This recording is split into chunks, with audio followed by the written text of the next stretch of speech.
Buenos días, nos encontramos para una de las últimas clases de esta introducción a la neuropsicología en la Cátedra de Procesos Neuropsicológicos. Estamos en esta unidad teórica, estamos estudiando patologías que responden al área de incumbencia de la neurología, de manera clásica, la epilepsia y las demencias. En este caso vamos a ver demencias.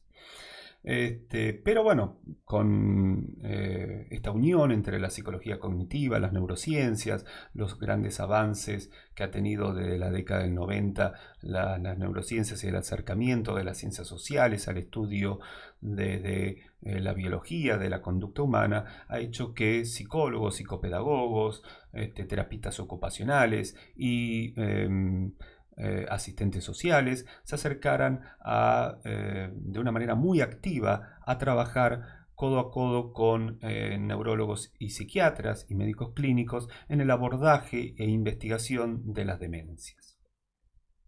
Entendemos también que cuando estamos estudiando una patología y una patología tan común como las demencias, que ahora veremos cuáles serían las causas de por qué es tan común, y si realmente es tan común, si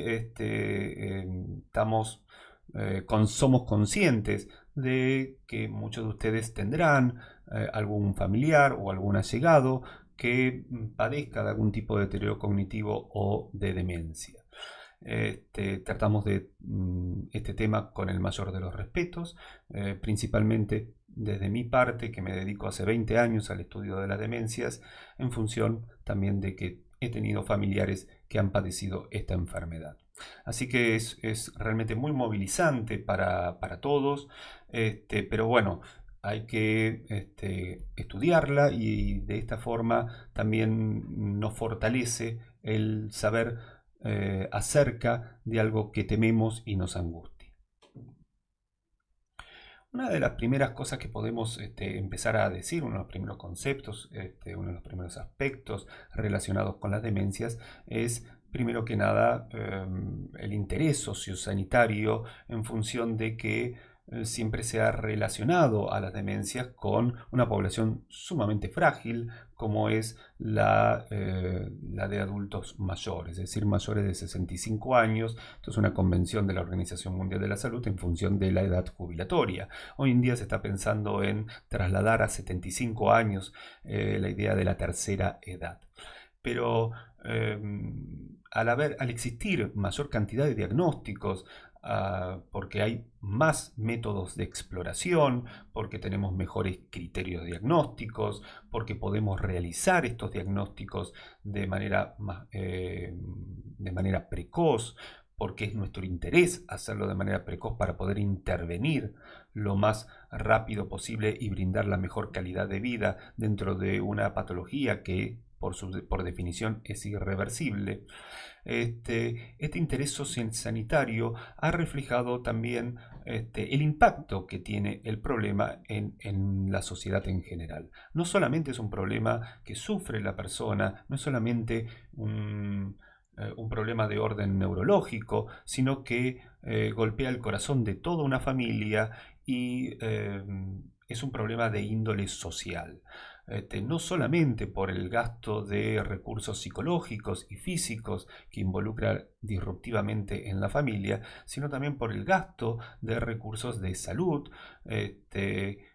Hay cálculos, por ejemplo, en Estados Unidos, epidemiológicos, que el tratamiento de una persona con demencia implica por lo menos entre 50.000 y 100.000 dólares anuales. Esto implica que hayan muchos estudios acerca de la comprensión de la etiopatogenia, de los distintos tipos de demencias. Hablamos de demencias en plural a propósito, porque hay muchas causas, más de 100, que llevan a la demencia. Pero en particular, sobre todo, se ha estudiado mucho el Alzheimer en sus factores etiopatogénicos y, por supuesto, la búsqueda de una cura, que por el momento no ha sido posible. Les presento en esta diapositiva a Loas Alzheimer, quien describe una forma rara de demencia presenil en una paciente suya que se llamaba Augusta D., que presentaba problemas de memoria, apraxia y síntomas conductuales como paranoia, insomnio e inquietud. Él luego va a estudiar por método anatomopatológico y lo que va a observar es en la histología, es decir, a nivel celular, la inclusión de placas amiloides. Él observaba que había unas placas amiloides que eran características que nos observaban en otro tipo de demencias. Es su amigo Emil Kraepelin, 2 años más tarde, el que acuña a este síndrome, porque la demencia es un síndrome que describió Alzheimer, como con el nombre de enfermedad de Alzheimer. Uno de los temas más importantes es la de poder desterrar mitos y prejuicios en este tema de la demencia.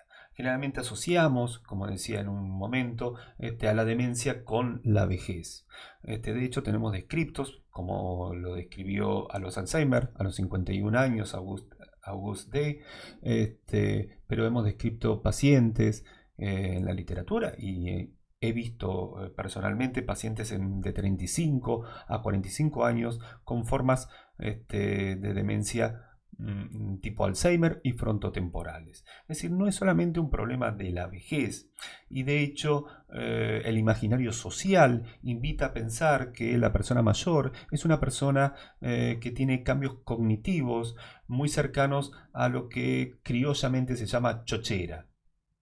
El abuelo no sabe lo que dice, el abuelo se olvida de las cosas y el abuelo repite constantemente la misma historia una y otra vez. Esta idea de que la vejez es una enfermedad y hay que tratarla como tal. De hecho, hay un diagnóstico totalmente erróneo que es el de demencia senil y vamos a ver por qué es erróneo.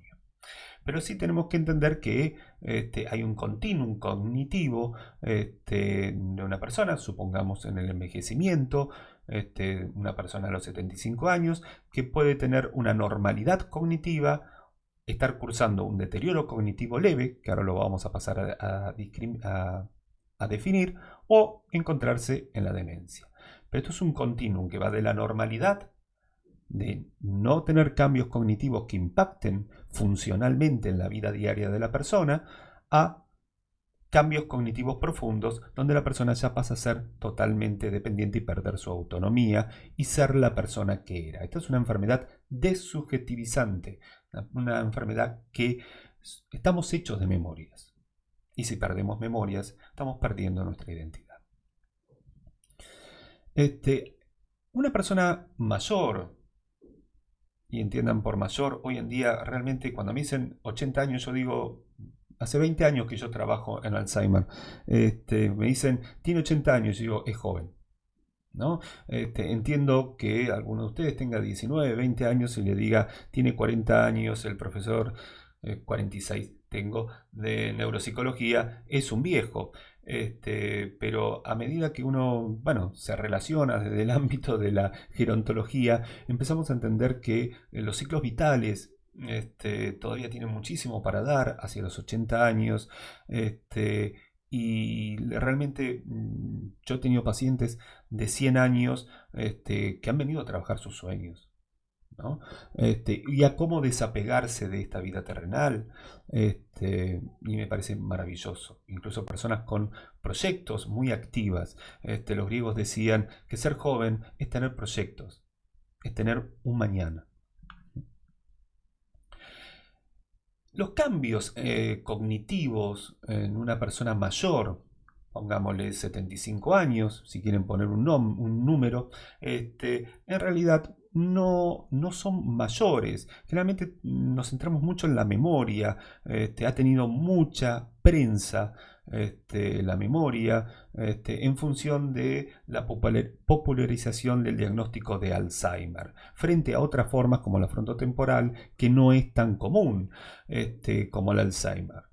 Hoy en día los chistes incluso que refleja el ingenio popular acerca del famoso alemán, es parte de las reuniones sociales, de las charlas de sobremesa o de de las voces de la calle.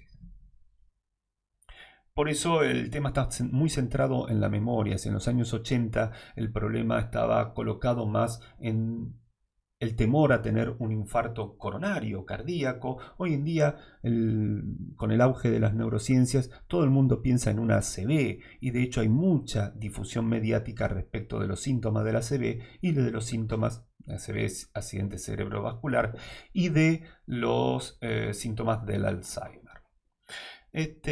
Los cambios que ocurren cognitivos en la vejez, en el envejecimiento, realmente son muy mínimos.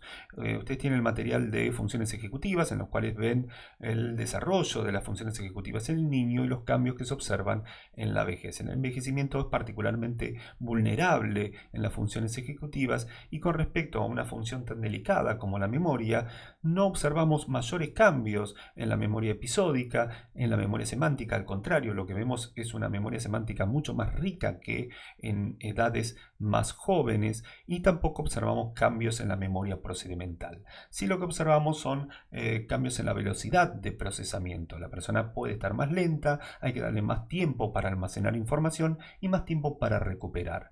Si la recuperación se torna ociosa, si hay algún tipo de recuperación de algún recuerdo que no logra la persona hacer accesible a la conciencia, si uno le brinda claves, por lo general, claves por reconocimiento, por lo general el recuerdo es exitoso.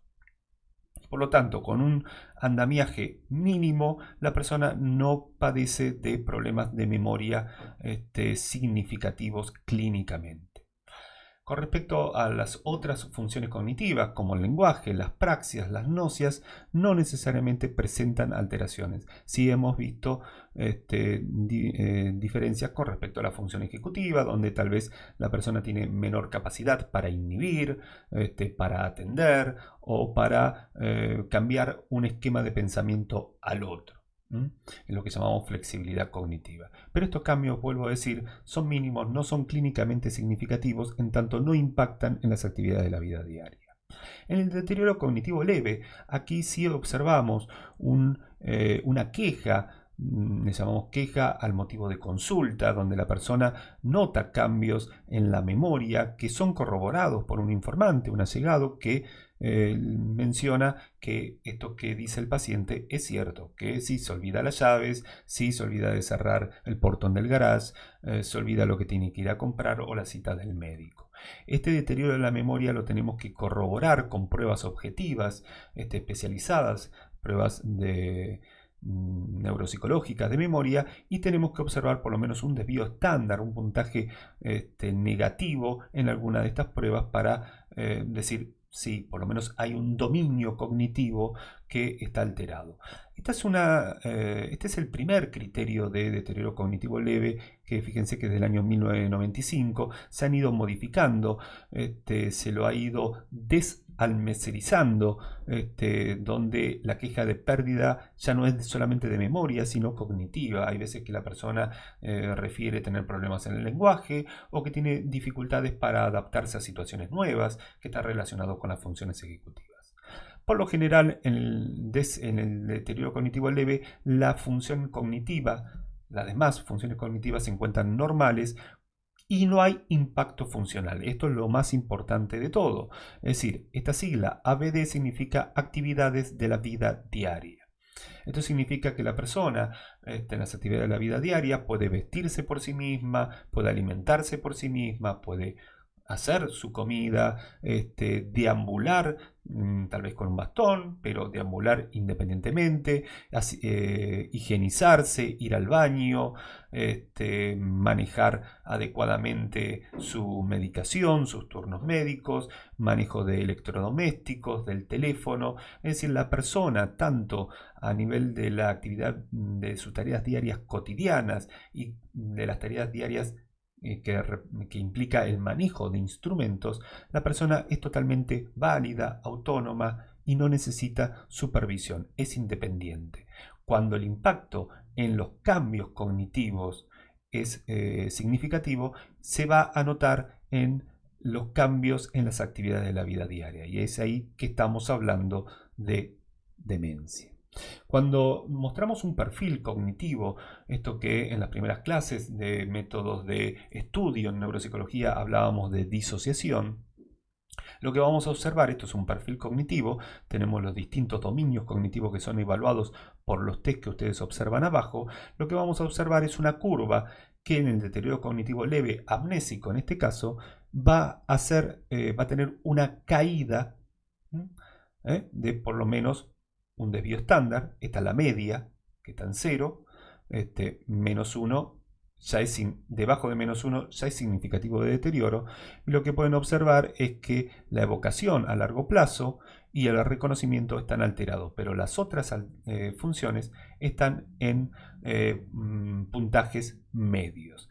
Esto es clásico del deterioro cognitivo y no hay impacto funcional. Deterioro cognitivo leve. Es un estado de predemencia. Puede avanzar hacia la demencia, como puede estabilizarse en este perfil. Esto se reevalúa año a año, o incluso mejorar. Por ejemplo, en un paciente que tiene una depresión puede tener un perfil de este tipo. Una vez que es tratada la depresión, vuelve a tener las funciones cognitivas en sus parámetros normales. Vamos a hacer ahora sí una definición bien, bien estudiada, completa de demencia. Lo que ustedes observan en remarcado son son las ideas principales que toda definición de demencia debe tener. ¿Qué entendemos por demencia? A un síndrome secundario que afecte al sistema nervioso central. Por eso ya quiero desterrar el mito de demencia senil. Si yo digo que es un síndrome cognitivo-conductual que es secundario, una enfermedad que afecte al sistema nervioso, la vejez no es una enfermedad que afecte al sistema nervioso. Por lo tanto, decir demencia senil es decir, tiene un síndrome cognitivo-conductual debido a que es viejo. Y esto es una ignorancia, ¿sí? Lo que sería correcto es decir demencia tipo Alzheimer, porque el Alzheimer es una enfermedad del sistema nervioso que va a llevar progresivamente al deterioro cognitivo leve y luego a la demencia, ¿sí? Entonces decimos que es un síndrome secundario a una afección cerebral adquirida.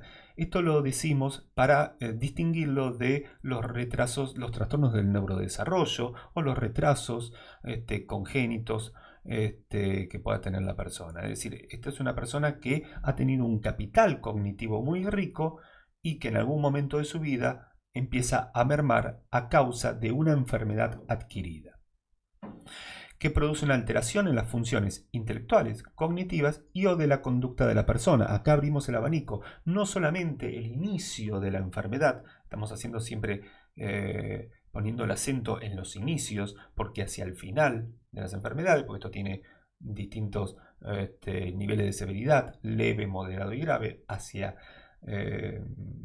las etapas terminales de la enfermedad, por más que sea Alzheimer, frontotemporal, cuerpo de Levy, Parkinson o vascular, todas tienden a parecerse, todas tienden a ser un síndrome afaso, acnoso, apráxico. De hecho, muchos han definido a la demencia como una patología de las funciones cerebrales superiores.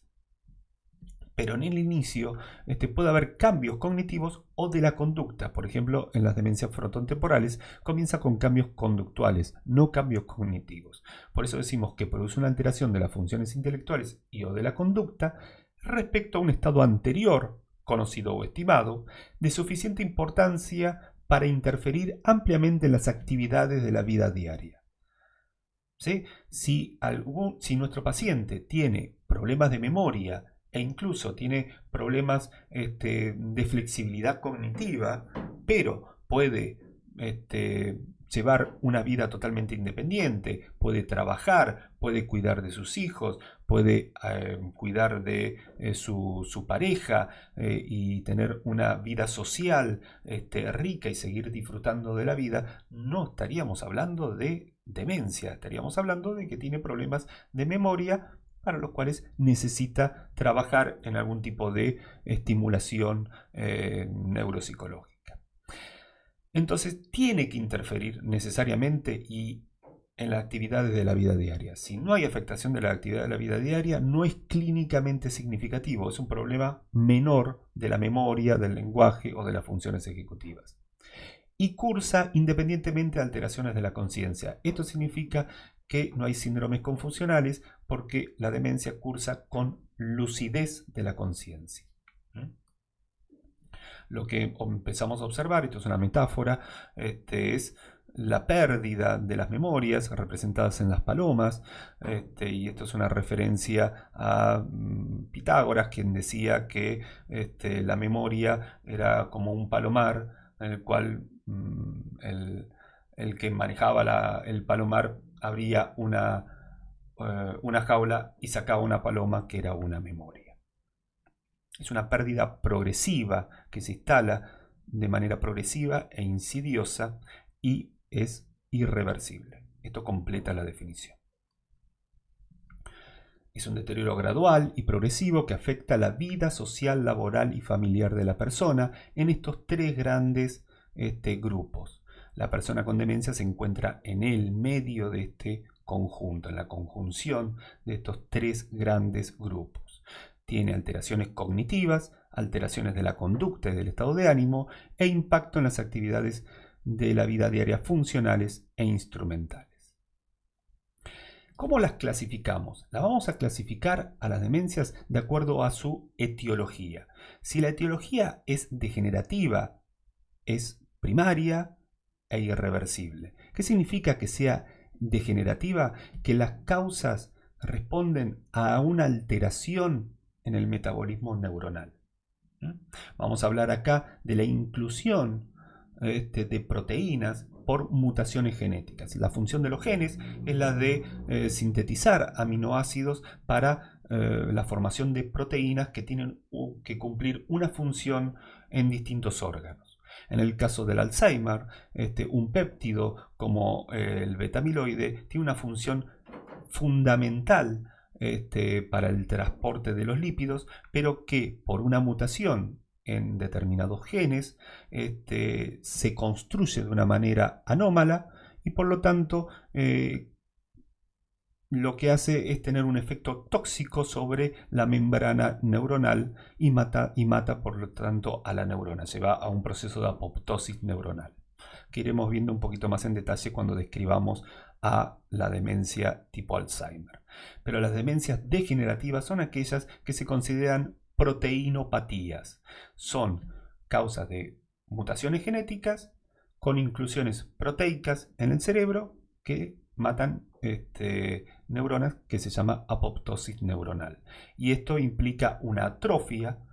Es un proceso lento, insidioso, progresivo, que comienza muchos años antes que dar los primeros síntomas y que va generando una atrofia del cerebro por pérdida de poblaciones neuronales.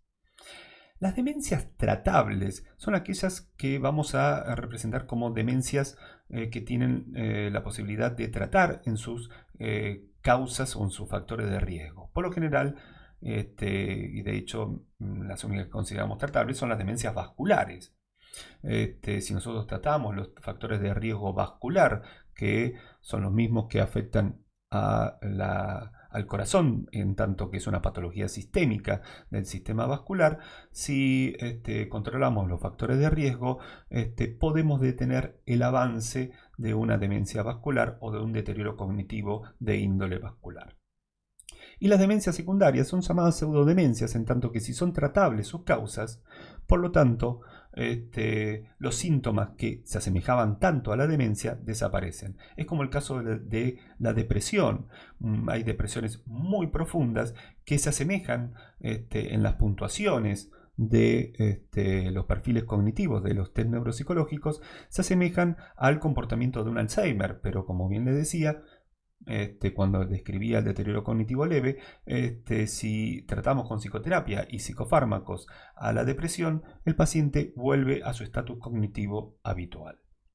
Por lo tanto, no sería una demencia, por eso llamamos pseudodemencia, en tanto que la definición de demencia implica que es irreversible. Si es reversible, no estaríamos hablando de demencia. Las demencias degenerativas, como decimos, como les mencionaba, son de causas desconocidas, si bien existen hipótesis sobre su desarrollo, como por ejemplo en el Alzheimer, que la acción por mutaciones genéticas, la acción de proteínas como el beta-amiloide y la proteína tau que actúa desarmando regiones axonales. Representantes de las demencias degenerativas es la demencia tipo Alzheimer o DTA, la demencia frontotemporal o DFT, la enfermedad de Pick y la enfermedad de Parkinson, que puede llevar hacia la demencia. Lo que hoy vemos generalmente es afectaciones corticales, de afectación de la memoria, sobre todo en el Alzheimer, de múltiples funciones cognitivas, y por lo general esta pérdida progresiva de la independencia de las actividades de la vida diaria por la evolución afaso-agnoso-apráxica. Las demencias vasculares generalmente se definen como lesiones que ocurren en el cerebro causadas por alteraciones en la vascularización, es decir, en el transporte de oxígeno en la sangre a diferentes regiones cerebrales. Ustedes conocen los accidentes cerebrovasculares, que pueden ser de tipo isquémico, es decir, obstructivo, o hemorrágico, que implica por lo tanto una lesión en determinada región. Es muy importante saber en qué región ocurrió ese accidente cerebrovascular, porque va a afectar, digamos, la sintomatología va a estar relacionada con el lugar de donde ocurrió el accidente cerebrovascular. Los síntomas dependen de la región afectada por la lesión. Si uno trata las causas, ¿no? Como por ejemplo diabetes, tabaquismo, sedentarismo, dislipemia, es decir, problemas con el colesterol y triglicéridos, hipertensión arterial, o coagulopatías, podemos detener el avance de la enfermedad. Esta puede ser una demencia por infarto único, es un infarto estratégico en una región crítica. Pensemos en Luria, en sus sistemas funcionales, donde impactaría en múltiples regiones, en múltiples funciones cognitivas, pero en un lugar crítico, o por multiinfarto, es decir, pequeños infartos, salpicaduras, lesiones isquémicas en diferentes regiones cerebrales que van desconectando estas zonas y por lo tanto generando síntomas cognitivos muy variados. Las demencias secundarias, como les decía, es de etiología muy diversa. Pueden ser infecciones, como el complejo HIV-Sida, encefalitis, herpética, o metabólicas, como el hipotiroidismo. Muchas veces una persona con hipotiroidismo se comporta como una persona que tuviera Alzheimer, pero una vez que es tratado por este hipotiroidismo, vuelve a su estatus cognitivo anterior. Déficits carenciales, por ejemplo, de una hipovitaminosis, por lesiones traumáticas, o sea, trastornos traumatismo encefalocraneales, o por intoxicaciones, ya sea de alcohol o monóxido de carbono. Son cuadros reversibles y ponemos entre ellos a la depresión.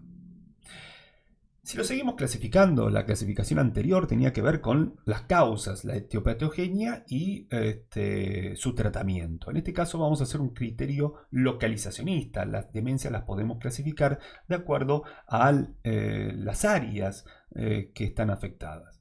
Si son regiones corticales, vamos a decir que es una demencia de tipo cortical, y si afecta a regiones subcorticales, es decir, los ganglios basales, el diencéfalo, vamos a estar hablando de demencias subcorticales. Si afecta en su evolución, generalmente en una evolución total, la patología es una clasificación córtico-subcortical o mixta. Las demencias corticales son generalmente las primarias, como las degenerativas, como el Alzheimer o la demencia frontotemporal, y la subcortical, el Parkinson la parálisis superal posterior y la enfermedad de Huntington. Con respecto, ahora vamos a hablar un poquito de Alzheimer, es la más conocida, es la demencia degenerativa más frecuente, que tiene una evolución progresiva y crónica y en ocasiones es hereditaria. Pero por lo general su origen es multifactorial, le llamamos demencia de tipo Alzheimer esporádica. Este es el 99% de los casos. Son muy pocos los casos de que sean totalmente hereditarios. Hay ciertos clanes en el río Volga y en Medellín que son de una variante autosómica dominante, donde la persona sí o sí va a tener la enfermedad en determinado momento. Los factores de riesgo para el Alzheimer es la edad, dado que a partir de los 65 años se duplica la posibilidad de padecer esta enfermedad cada 5 años. Imagínense que a los 85 años pensamos que cerca del 50% de la población tiene algún tipo de enfermedad de Alzheimer. Está caracterizada en particular por la inclusión como les mencionaba, de proteínas beta-amiloides en las neuronas y de tau hiperfosforilizada en el axón. Lo que hace es desarmar al axón y por lo tanto desconectar una neurona de la otra. En cambio, el amiloide lo que hace es trabajar sobre la membrana de la neurona y la termina intoxicando, ahogando y generando lo que se llama placa senil. Este trabajo es un trabajo silencioso que se llama Alzheimer silente o asintomático, que comienza 20 años antes de los primeros síntomas. Esto es una de las características de las demencias degenerativas. Si veíamos que el perfil en el deterioro cognitivo leve estaba puesto, por ejemplo, en la memoria, pero las otras funciones, de acuerdo a los test que le tomábamos, estaban por encima de la media, en una demencia tipo Alzheimer el cuadro cambia drásticamente. ¿Sí? Lo que vamos a observar es una caída hacia de todas las funciones, no solo de la memoria. El mecanismo patológico, como bien les mencionaba en un principio, es una mutación genética que implica depósitos de beta-amiloide en el cerebro, sobre todo en un inicio en las regiones del hipocampo y el lóbulo temporal. Por eso lo que observamos en una resonancia es una atrofia del lóbulo temporal que lleva a placas seniles o placas amiloides, a ovillos neurofibrilares, que son producto de la acción de la proteína tau, y la apoptosis neuronal, que lleva por definición a la demencia. El estado, digamos, histopatológico se representaría con las placas seniles por la acción de el beta-amiloide de 42 aminoácidos y la acción de la proteína tau, que lo que hace es desarmar los axones cuando la tau está hiperfosforilizada. Es difícil de pronunciar. Y desarma, como bien les decía, los axones. Lo que nosotros observamos es en una atrofia, en una resonancia de corte coronal normal, observamos, aquí se encuentran los hipocampos. Ustedes pueden ver que está completo, no hay regiones en negro, no hay líquido. Estos son los ventrículos y el lóbulo temporal.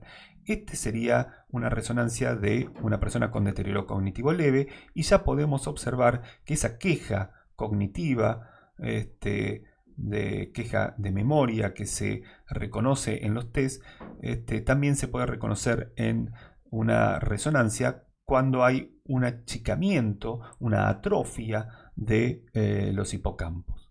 Entonces ahí observan que hay líquido, esta parte en negro es líquido. Y fíjense cómo se agrandan los ventrículos superiores.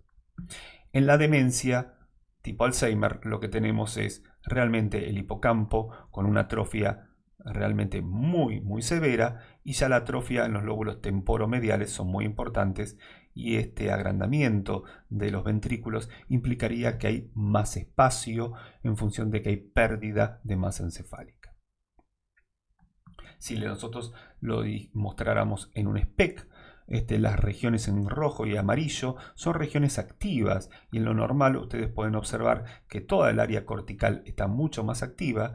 Esta región que ustedes observan acá en forma de obelisco se llama precuño, que en el deterioro cognitivo leve ya empezamos a ver que ya no tiene tanta funcionalidad.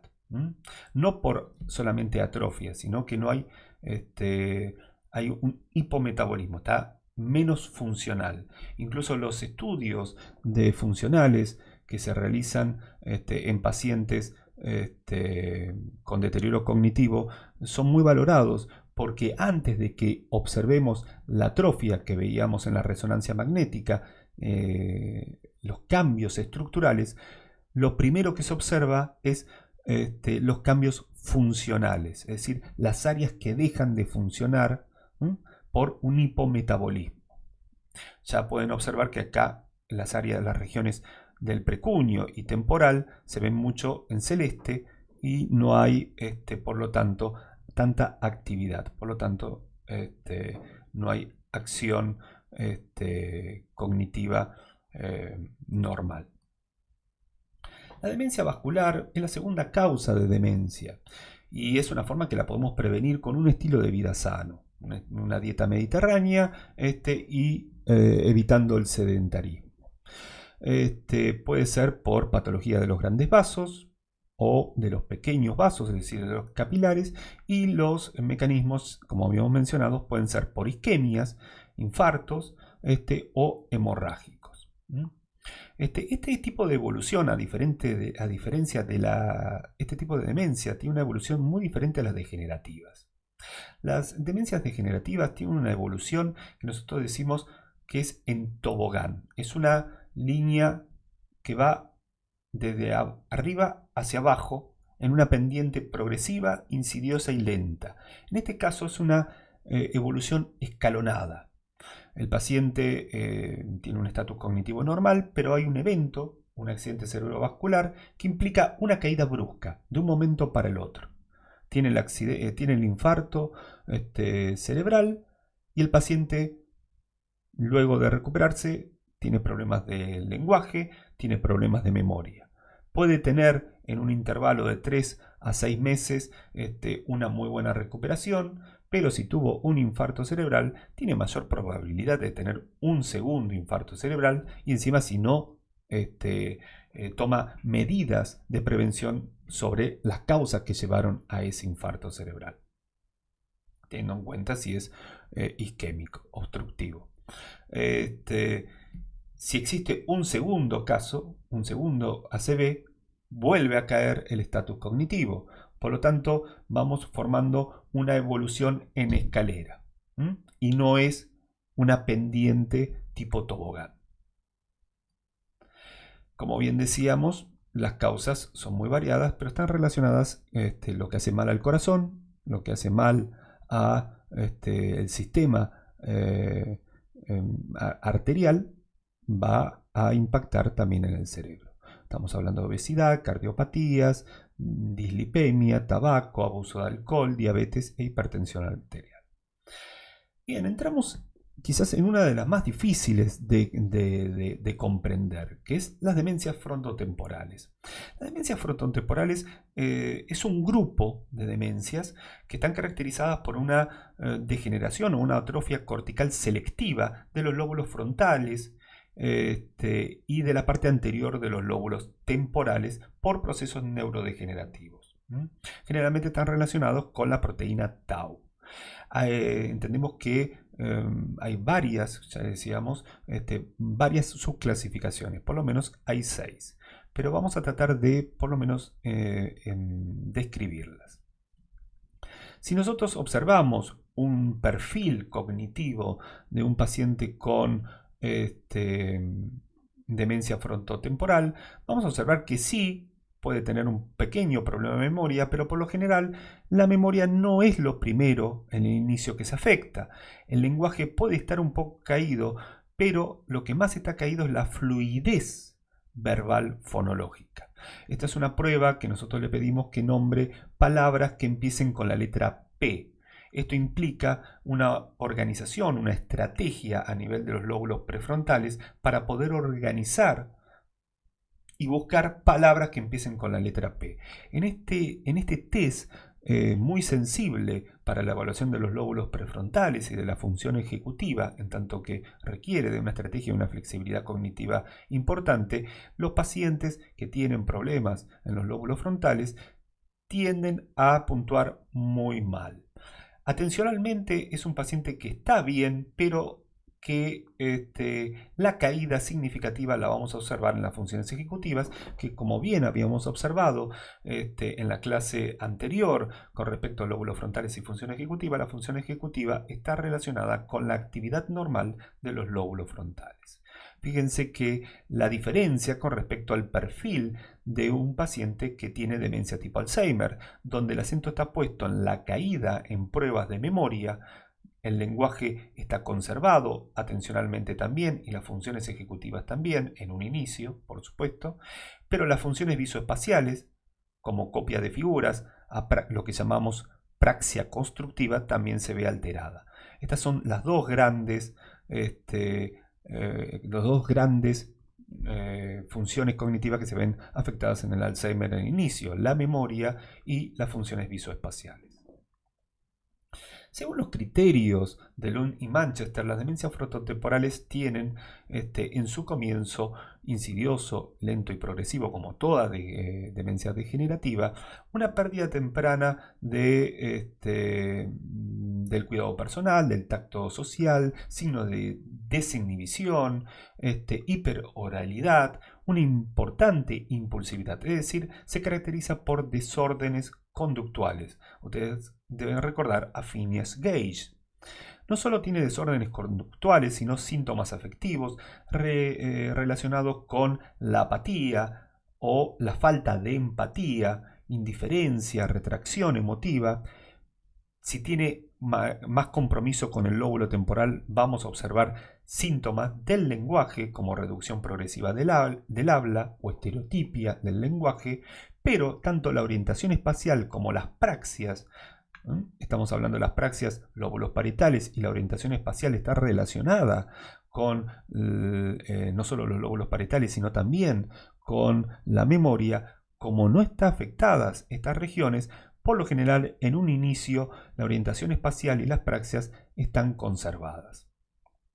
Entendemos que es una forma presenil la presentación de la demencia frontotemporal, generalmente es en hombres, presenil estamos diciendo antes de los 65 años, y que tiene una gran importancia las rutas genéticas. Acá sí hay una importante carga de herencia, ¿no?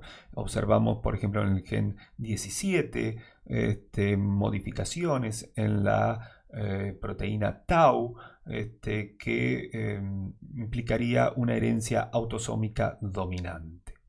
Por eso es considerada una taupatía. Y lo compromiso, lo volvemos a acentuar, está en la conducta, la emoción y el lenguaje. Acá nosotros observamos una imagen donde vemos la normal actuación de la proteína tau estabilizando los microtúbulos. Estos microtúbulos son los que mantienen estables a los axones, que cuando la tau por mutación genética está mal formada y no puede cumplir correctamente su función, desintegra los microtúbulos y por lo tanto el transporte axonal se ve afectado. Dentro de las diferentes clasificaciones de demencia frontotemporal, lo que observamos es aquellas que tienen predominio frontal y predominio temporal. Las que tienen predominio temporal, vamos a observar a la demencia semántica, que más que nada lo que afecta es justamente la memoria semántica. Lo que hay es una dificultad más que nada del lenguaje en aspectos semánticos, y por lo tanto también la memoria semántica, y una ruptura y comprensión del lenguaje con trastornos de conducta. Y en la otra variante temporal de la demencia frontotemporal es la afasia no fluente progresiva, o también llamada afasia progresiva primaria, donde se afectan los componentes sintácticos y fonológicos. El paciente empieza a hablar cada vez menos hasta llega a un punto que el paciente directamente no habla. Si el predominio es más hacia regiones frontales y prefrontales, lo que vamos a observar al inicio son probablemente dificultades en el lenguaje, sobre todo en el lenguaje más abstracto. Lo que observamos es un lenguaje mucho más concreto en la comprensión, por ejemplo, comprensión de refranes. Observamos cambios en la personalidad, donde el paciente está más apático, más impulsivo, más desinhibido. Alteraciones en las funciones ejecutivas que se observan en los test de fluencia verbal, en los test de secuencias alternantes, como hemos visto en atención, en el pensamiento abstracto y en la memoria de trabajo. Esto lleva también a una reflexión con respecto a lo que hablábamos al principio. A modo de conclusión, entendemos que las demencias es un área de trabajo multidisciplinar que no debe ser solamente entendido desde sus abordajes psicofarmacológicos. Hoy en día la terapia, la importancia del rol del psicólogo y del psicopedagogo. De hecho, en Gama, lugar donde yo trabajo, y ustedes saben que es así, hay psicopedagogos que trabajan codo a codo con tareas de estimulación cognitiva, en lo que dan en llamarse también tratamientos no farmacológicos. Es decir, es todo un grupo de tareas, de intervenciones cognitivas, sociales, a mí me gusta llamarles sociocognitivas, que se trabaja en grupo y que realmente favorece de la acción de los fármacos, que para ser sinceros al día de hoy no hay ningún tipo de fármaco que cumpla lo que promete, que es detener el avance de la enfermedad.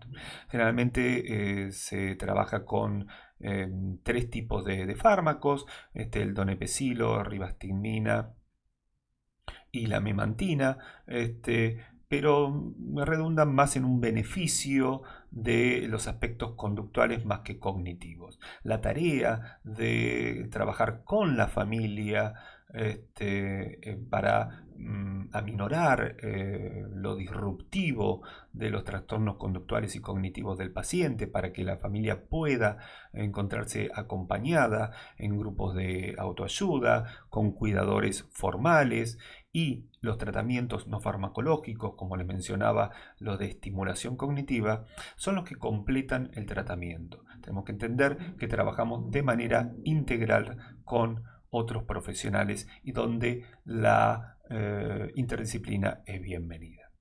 Por el momento dejamos la clase por aquí, nos volvemos a encontrar en la clase sincrónica para evacuar dudas o para afirmar algunos conceptos que tal vez hayan quedado flojos. Los esperamos para esa última clase y los saludamos hasta ese momento.